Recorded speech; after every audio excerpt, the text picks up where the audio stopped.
মৌসুমী বায়ুর প্রভাবে উত্তাল বঙ্গোপসাগর, জারি রয়েছে ৩ নম্বর সতর্ক সংকেত। কক্সবাজারের অন্তত ৫,০০০ ট্রলার ইলিশ ধরতে নামতে পারছে না সাগরে।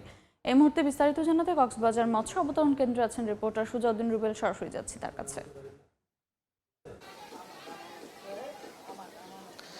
৫৮ দিনের যে নিষেধাজ্ঞা সাগরে, সেই নিষেধাজ্ঞা শেষ হওয়ার পর বৈরী আবহাওয়ার কবলে পড়েছে কক্সবাজার উপকূলের জেলেরা। বিশেষ করে আজকে অনেক দিন পার হয়েছে, কিন্তু এখনো পর্যন্ত বৈরী আবহাওয়ার কারণে সাগরে মাছ শিকারে যেতে পারেনি কক্সবাজার উপকূলের জেলেরা। যেসব প্রায় ৫,০০০ ইলিশের ট্রলার রয়েছে, সেসব ট্রলার কিন্তু এখন কক্সবাজারের বিভিন্ন উপকূলে নগর করা রয়েছে।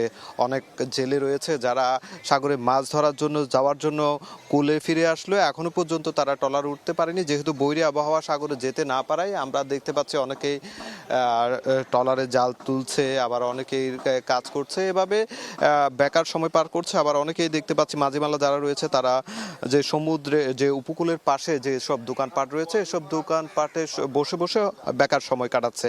এখনো পর্যন্ত যে ১১ জুনের পর থেকে আজকে ২১ জুন, এরপর এখনো পর্যন্ত ইলিশের দেখা মেলেনি এই উপকূলের জেলেরা।